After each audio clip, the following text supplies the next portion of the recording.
Hi friends, எல்லோரும் நல்லா இருக்கீங்கன்னு நினைக்கிறேன். இன்றைக்கி நம்ம வந்து ஒரு ஸ்நாக்ஸ் ஐட்டம் பார்க்கலாம். ஒரு கட்லெட். ஏற்கனவே நான் மட்டன் கட்லெட் போட்டிருக்கேன். ஆனால் இது வந்து கொஞ்சம் டிஃப்ரெண்ட்டாக இருக்கும். நல்லா வெளியில் காற்று சூப்பராக இருக்குது. சரி, நம்ம இப்போ வந்து வேலை பண்ண ஆரம்பிச்சிடலாமா? இப்போ அதுக்கு முதல்ல வந்து கொஞ்சம் ஒரு மசாலா மாதிரி அரைச்சிக்கணும். அது என்னென்னு பார்த்துடலாம். அப்படியே கீழே வந்தீங்கன்னா இதை எடுத்து வச்சுருக்கேன். கொத்தமல்லி, புதினா, பச்சை மிளகா உங்கள் காரத்துக்கு ஏற்ற மாதிரி குறைக்கவோ கூட்டவோ செஞ்சுக்கலாம். கொஞ்சம் இஞ்சி, பூண்டு, பெருஞ்சீரகம், ஒரு 2 ஏலக்காய். இதுதான் அதுக்கான மசாலா ஐட்டம்ஸ். ஸோ இதை வந்து கொஞ்சம் குறைப்பாக பொடிச்சு எடுத்துடலாம்.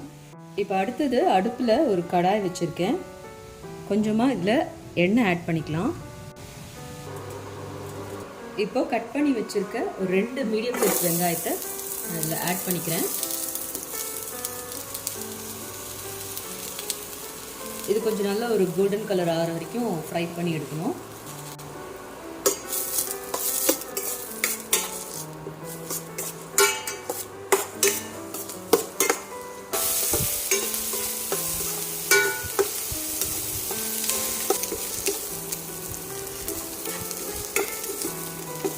இப்போ ஓரளவுக்கு கொஞ்சம் வதங்கிட்டு வருது.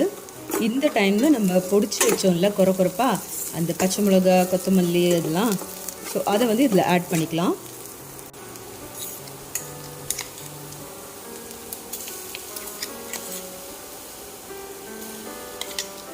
இதையும் சேர்த்து இப்போ வதக்கிக்கணும். அடுப்பு வந்து கொஞ்சம் சிம்மில் வச்சுட்டு போட்டால் கரிஞ்சு போயிடாது. அது மாதிரி பண்ணுங்க.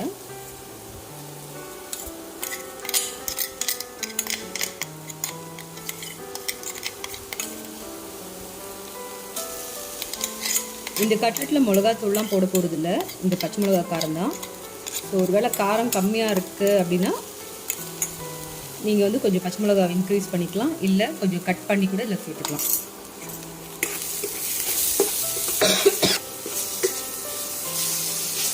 இது போட்டு வதங்கும் போது நல்ல ஒரு ஸ்மெல் வருது.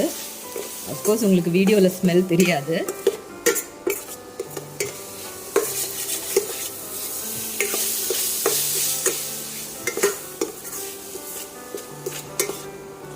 ஸோ பச்சை வாசனை போகிற வரைக்கும் வதக்கிக்கலாம். அடிப்பிடிக்க விடக்கூடாது. அதே மாதிரி கருகவும் விடக்கூடாது. கருகிச்சுன்னா அதோட டேஸ்ட் போயிடும். அதுதான் கொத்துக்கறி வந்து கழுவி எடுத்து வச்சுருக்கேன். நான் இப்போ வந்து அதையும் ஆட் பண்ணிக்கிறேன்.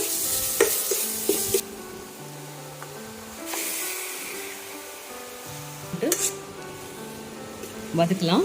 இதுலேயே கொஞ்சம் உப்பு சேர்த்துட்டா இந்த இது வதங்கி வரத்துக்கும் ஈஸியாக இருக்கும். அந்த கறியில் உப்பு பிடிக்கவும் செய்யும். இந்த லாஸ்ட்டில் போட்டால் உப்பு சேராது. அதனால் இந்த வீட்டுக்கு வந்து இப்போ கொஞ்ச நாள் தான் ஆகுது. இன்னும் எங்களுக்கு ஃபுல்லாக செட் ஆகலை. இங்கே காற்று குளிரெல்லாம் கொஞ்சம் இருமல்லாம் ஜாஸ்தி தான் இருக்குது. நல்லா கொஞ்சம் இருமுறேன். கொஞ்சம் அட்ஜஸ்ட் பண்ணிக்கோங்க. இப்போ வந்து ஹீட்டை கொஞ்சம் இன்க்ரீஸ் பண்ணிவிட்டு வதக்க ஆரம்பிச்சிடலாம். இதுலேருந்து தண்ணி விடும். தண்ணி விட்டு அது வெந்துடும். நான் இந்த கட்லெட்டுக்காக வந்து கொஞ்சம் உருளைக்கிழங்கு, ஒரு 3 மீடியம் சைஸ் உருளைக்கிழங்கு, ஒரு கைப்பிடி பச்சை பட்டாணி இருந்தது. அது எல்லாத்தையும் குக்கரில் போட்டு வேக வச்சு மேஷ் பண்ணி எடுத்து வச்சுருக்கேன். ஸோ இது வெந்து எல்லாம் முடிஞ்சதுக்கப்புறம் அது சேர்த்துற வேண்டியது தான். முதல்ல இது நல்லா வேகட்டும்.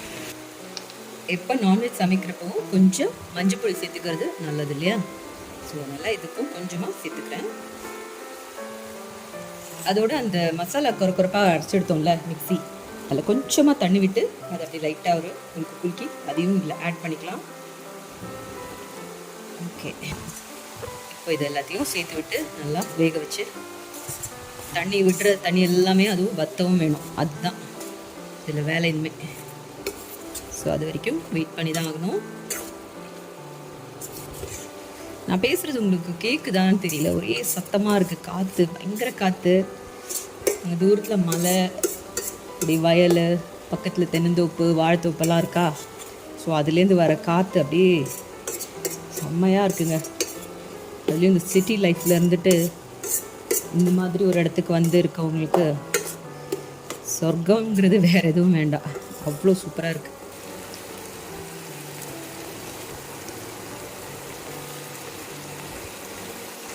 ரொம்ப குட்டி குட்டியாக தானே கட் பண்ணியிருக்கு. ஸோ மட்டன் வேகிறதுக்கு ரொம்ப டைம் எடுக்காது.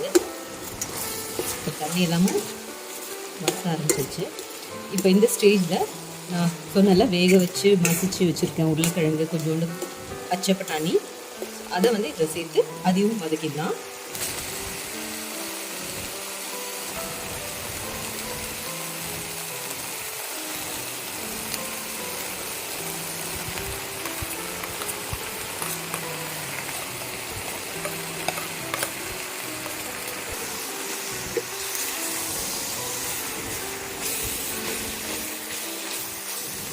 இது எல்லாமே சேர்த்து வதக்கிட்டோன்னா இருக்க கொஞ்சம் கொஞ்சம் ஈரமும் இந்த உருளைக்கிழங்கு அப்படியே இழுக்கும்.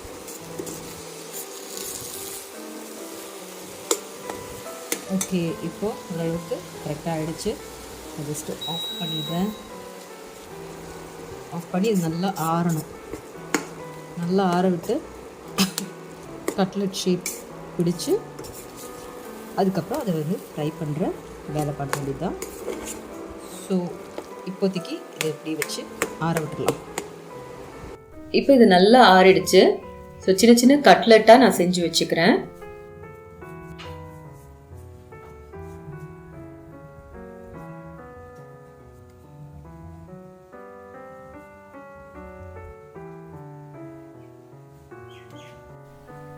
எல்லா அந்த மிக்ஸ் ஃபுல்லாத்தையுமே கட்லெட்டாக செஞ்சாச்சு. இப்போ ஒரு சின்ன கிண்ணத்தில் 2 முட்டை உடச்சி ஊற்றிக்கிறேன். நல்லா அடிச்சிடலாம்.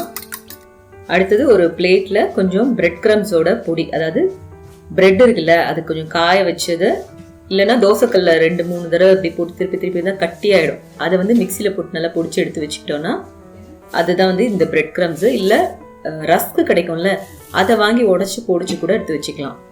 ஸோ பிரெட் க்ரம்ஸ் எடுத்து வச்சுருக்கேன். இப்போது அந்த கட்லெட் பண்ணோம்ல, அதுலேருந்து எடுத்து முட்டையில் போட்டு அதை ஒரு கோட்டிங் மாதிரி கொடுத்துட்டு அதை எடுத்து பிரெட் க்ரம்ஸில் போட்டு அதையும் மேலே ஒரு கோட்டிங் மாதிரி கொடுத்து எடுத்து வச்சிடலாம்.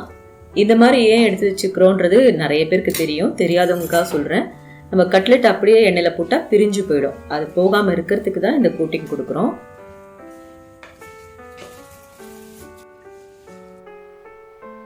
இப்போ எண்ணெயை நல்லா சுட வச்சாச்சு.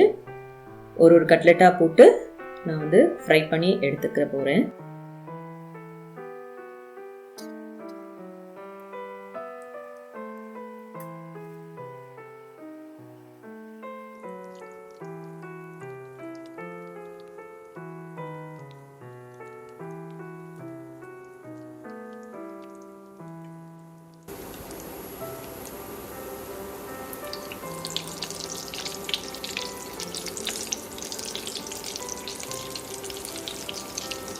நல்லா சுட சுட ஈவினிங் காஃபி டீ கூட இந்த கட்லெட் சாப்பிட ரொம்ப நல்லாயிருக்கும். இது ரொம்ப ஈஸியான ரெசிபி தான் நினைக்கிறேன் உங்களுக்கும். ஸோ கண்டிப்பாக ட்ரை பண்ணிவிட்டு எப்படி இருந்ததுன்னு வந்து கமெண்ட்டில் சொல்லுங்கள். இந்த வீடியோ உங்களுக்கு பிடிச்சிருந்ததுன்னா கண்டிப்பாக லைக் பண்ணுங்கள். சமையலை பார்க்க பிடிக்கிற உங்கள் ஃப்ரெண்ட்ஸ் அண்ட் ரிலேட்டிவ்ஸ்க்கு இதை கண்டிப்பாக ஷேரும் பண்ணுங்கள். இன்னும் கூட நீங்கள் சப்ஸ்கிரைப் பண்ணாமலே இருந்தீங்கன்னா ப்ளீஸ் சப்ஸ்கிரைபும் பண்ணிவிட்டு அந்த பக்கத்தில் இருக்க பெல் ஐக்கனில் ஃபஸ்ட்டு ஒரு கருப்பு பெல் இருக்கும், அதை ஒரு கிளிக் பண்ணிட்டீங்கன்னா எந்த வீடியோவும் மிஸ் பண்ணாமல் உங்களை வந்து சேரும். ஸோ அடுத்த வீடியோவில் சந்திக்கிற வரைக்கும் டாடா பாய்.